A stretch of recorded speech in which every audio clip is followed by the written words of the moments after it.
dans une précédente vidéo, c'est celle-ci. Comme vous pouvez voir, l'écran est brûlé, donc apparemment c'est les ultraviolets qui font ça, et rajouté à l'âge de la Game Boy.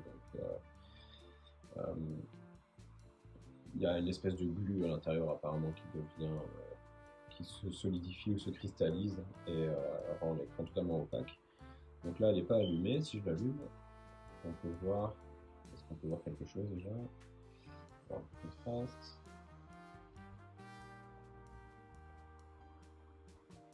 Alors, on voit pas grand chose. C'est dans le bon sens pour moi. Pour voir. Ça va démarrer, elle n'a pas démarré, je pense. On va faire. Voilà. Donc, on voit bien le logo Nintendo inversé, tout le texte est inversé. Si je lance un jeu pour référence, voici comment devrait être l'écran. Ok, une fois quand il éteint, donc là on voit bien que quand je l'éteins, il reste avec la partie noire au milieu, donc on va s'occuper de ça. Alors, pour commencer, on va démonter les tri-ring, les vis tri-ring, donc il y en a 6.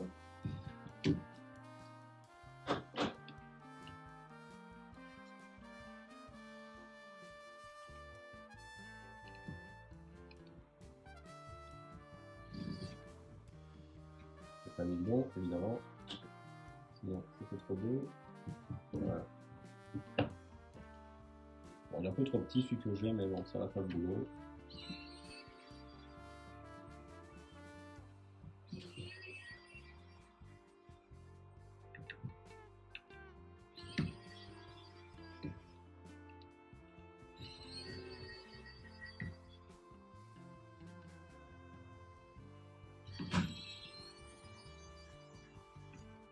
Ce qui est bien, c'est que ça va permettre de voir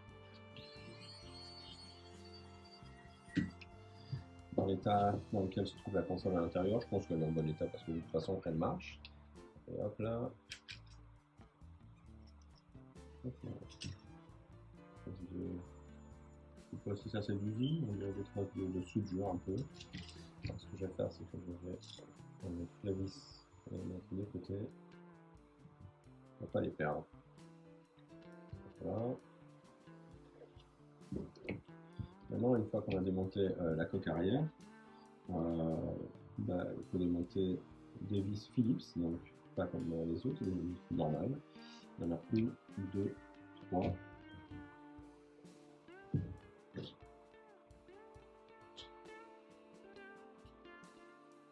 Là, je suis content, il est vraiment en bon état, il n'y a pas d'oxydation du tout.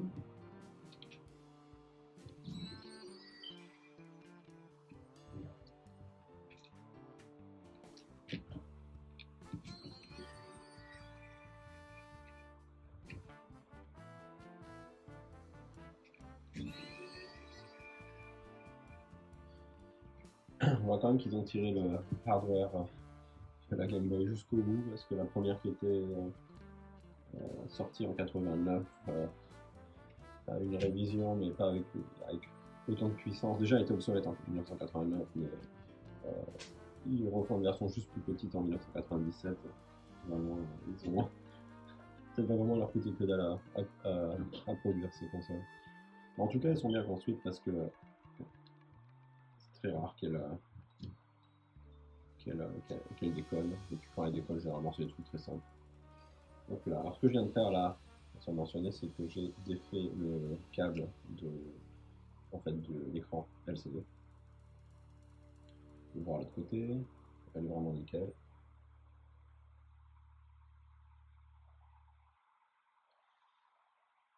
Voilà. Quelques petits animaux, bestiole, on a réussi à faire sa vie là-dedans. Alors le concept, c'est en fait, on va devoir enlever un film qui est sur un film polarisant qui est devant l'écran et parfois aussi celui de derrière. Euh, Ça dépend en fait si les deux sont cramés ou pas. Et je vais sûrement faire un mode pour mettre un rétroéclairage à l'arrière parce que c'était vrai que c'est dur, ces consoles sont dures les écrans sont durs à voir quand si on oriente vers le soleil. Donc là j'ai un petit kit avec tous les éléments pour faire un écran rétroéclairé. Donc on va voir comment est-ce qu'on va réussir à enlever cet écran là parce qu'il est collé.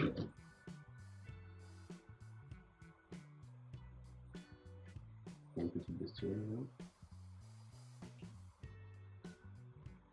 Faire un truc en métal, ça va abîmer le verre. Je vais aller avec ça. C'est trop abîmé.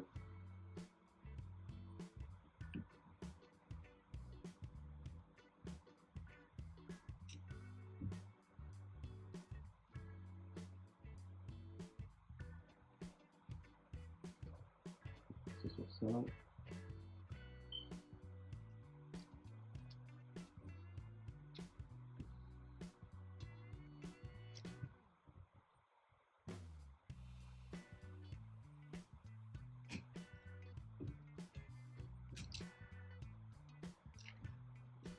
Ça parce que ça l'arrange. Enfin,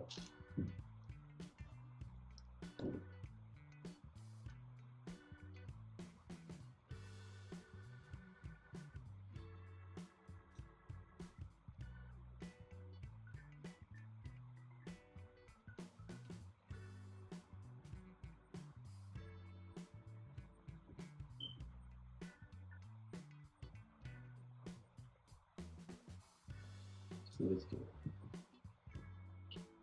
Je peux se faire parce que je vais enlever là.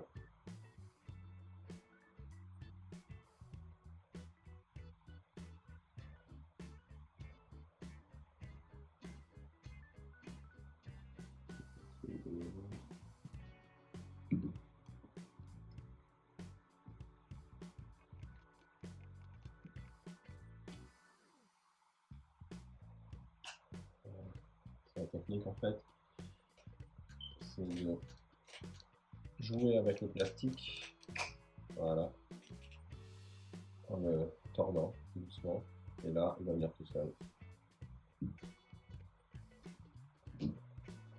C'est vrai que c'est dangereux de tirer sur les gens qui essaient de verre, c'est très dangereux de tirer dessus.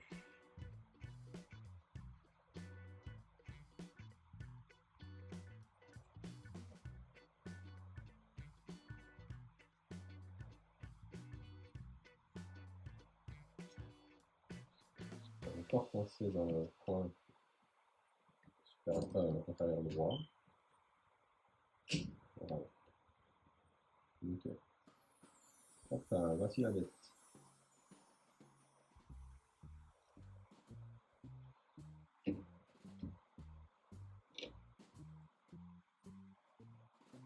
Faut faire très gaffe avec ce câble parce qu'il est fragile.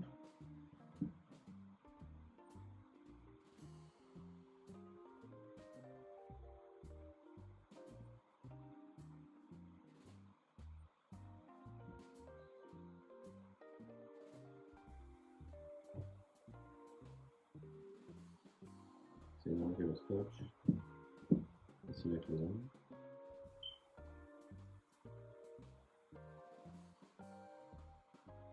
J'essaye de conserver l'écran original quand même. Donc c'est bien ce que je pensais. On voit une bulle qui est ici.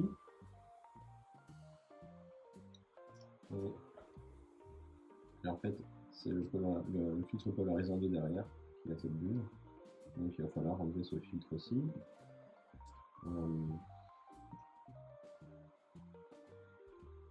Je pense même qu'il n'y a que le filtre à l'arrière qui est abîmé sur cette console.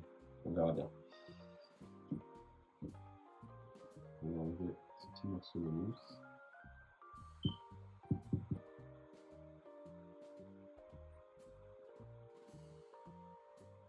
Accroché.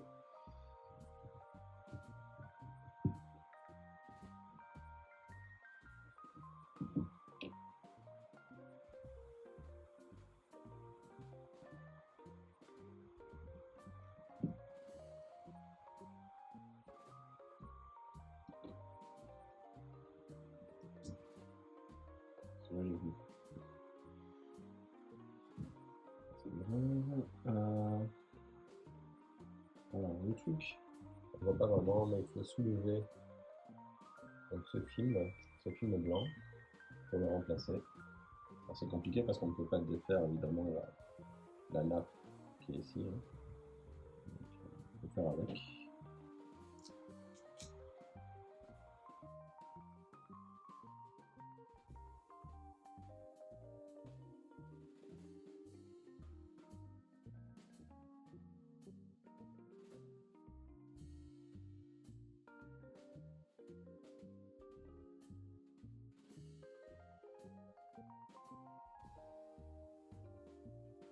Alors, juste une petite update pour dire que ce film avec la couche réflective, en fait, doit partir avec le filtre polarisant qui est derrière. Donc, en gros, vous pouvez imaginer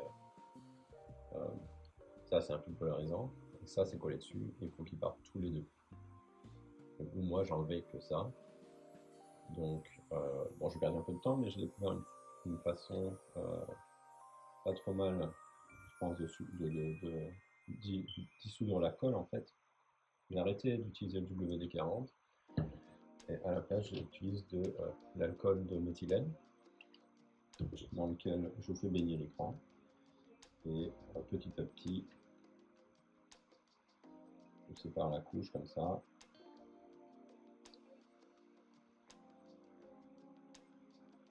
Je vois bien là, ça part. La glu est totalement dissoute, elle est très gluante. On peut voir un peu ici. Là. Et donc voilà ma nouvelle technique.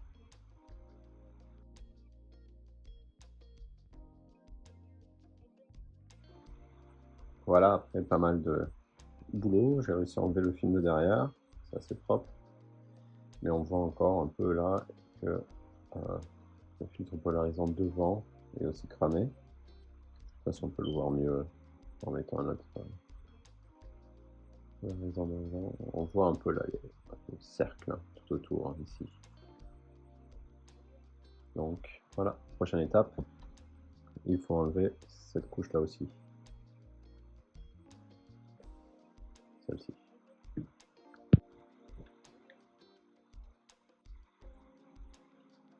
Et voilà. Je me demande si on peut pas réutiliser ce filtre en nettoyant, parce que c'est la glu qui a changé de couleur. Donc on va voir. Voilà, l'écran il est entièrement clair.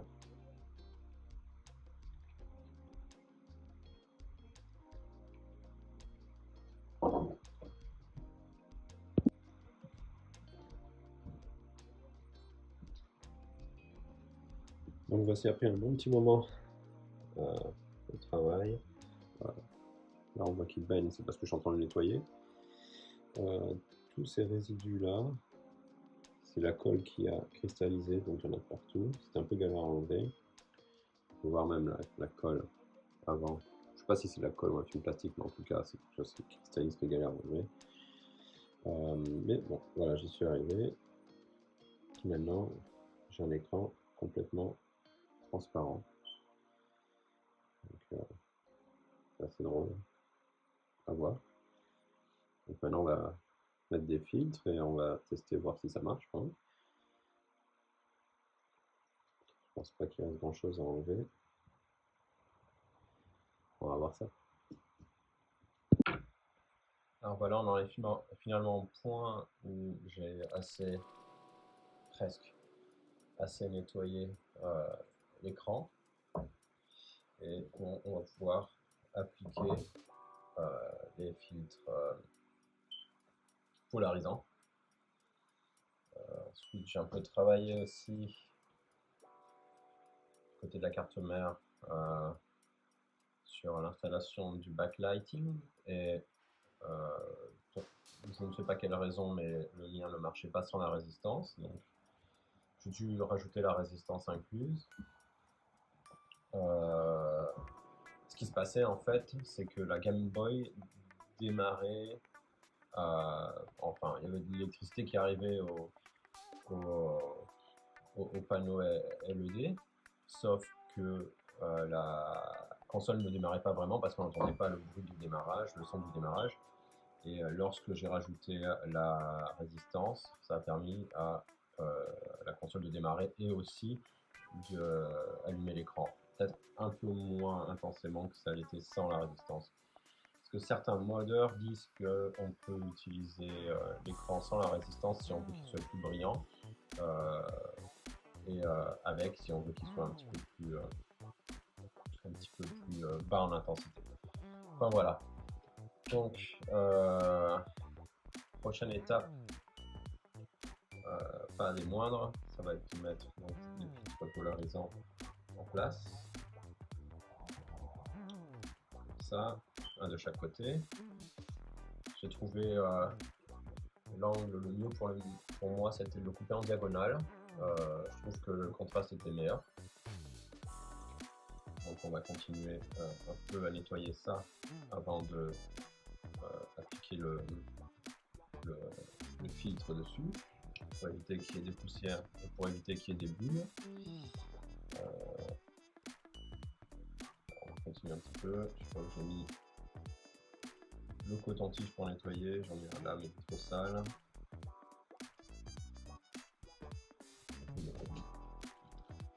Donc pour nettoyer, je préfère utiliser de l'alcool isopropylique, tout simplement parce que c'est quelque chose qui ne laisse pas de traces, quasiment pas, et qui est assez pur. Là où les autres produits, souvent, ils peuvent laisser des résidus. Je trouve que ça marche bien.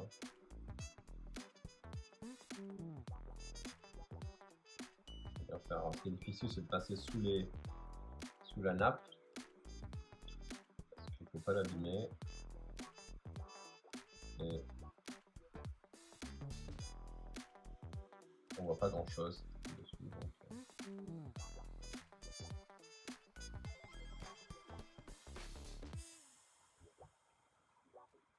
le problème c'est qu'aussi on peut pas savoir si c'est vraiment propre parce que lorsqu'on le manipule, on touche un peu aussi la partie avant.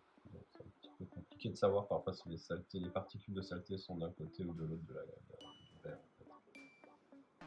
On va faire au mieux.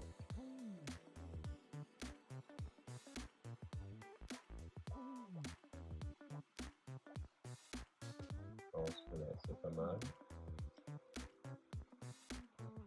Alors, je sais pas comment ça va se passer pour l'appliquer en dessous sans faire des bulles. On va voir. Alors en gros, il y a un côté, il y a un film de chaque côté. Il y a un film du côté, un côté qui est collant et un autre côté qui est pas collant là. C'est le bon côté. Premier, ici.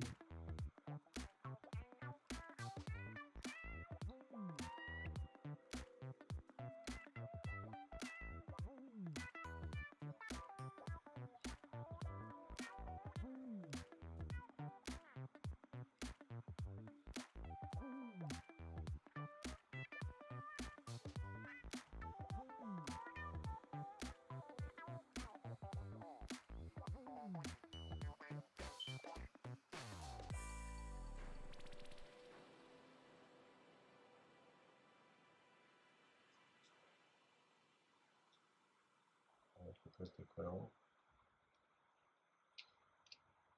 Hop. Je vais glisser en dessous.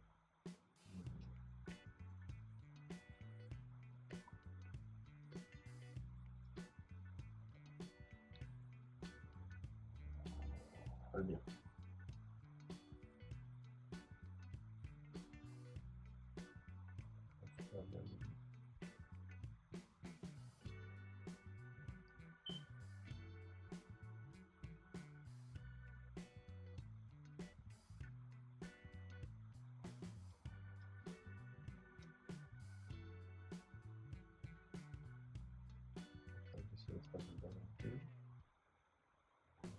Je me demande si ça va se voir sur le côté. Pas tout à fait aligné, on va voir. Avec contraste de l'écran. Si c'est visible.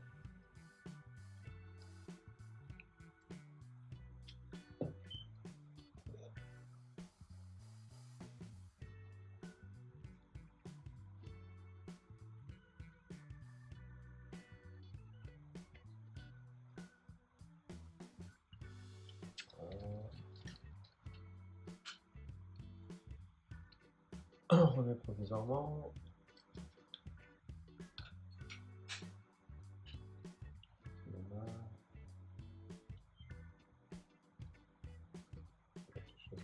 Dans le bon sens. Voilà.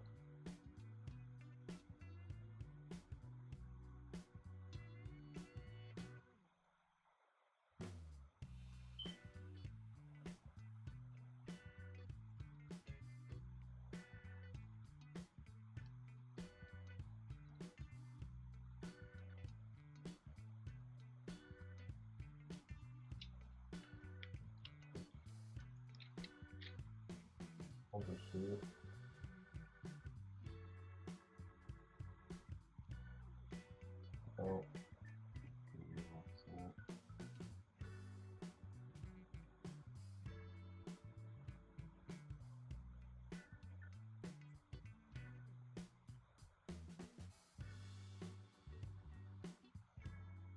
Et voilà, je pose la vidéo à ce moment-là parce que, comme vous pouvez le voir au bout de la flèche, il y a une ligne horizontale sur l'écran et malheureusement les lignes horizontales sont quasiment impossibles à réparer. En fait, donc ça ne sert absolument à rien de continuer le mode si l'écran est foutu. Cela est dû au fait que les câbles, enfin les nappes ont été manipulées un nombre de fois incalculable et étant fragiles et avec l'âge se sont abîmés et du coup le signal ne passe plus et ça crée des lignes dans l'écran. Donc comme un mauvais film, celui-ci, cette vidéo n'a pas de fin, mais elle aura une suite. Comme beaucoup de mauvais films aussi. La suite étant que le seul choix qui s'offre à moi, à part racheter un écran d'origine, c'est de faire un mode avec un écran moderne, donc LCD de type IPS. Ça a de nombreux avantages, d'autant plus que le prix est équivalent à essayer de trouver des écrans d'origine d'occasion. Et ça apporte un vrai confort de jeu et ça amène vraiment cette vieille console au 21e siècle et finalement les graphismes, même si c'était que du 8 bits, avec ce nouvel écran là c'est presque comme si on les oublie et franchement c'est assez pas gênant de jouer à des vieux jeux à partir du moment où la visibilité est bonne et la résolution aussi. Donc voilà, ça sera sur une prochaine vidéo. Merci d'avoir suivi, à plus.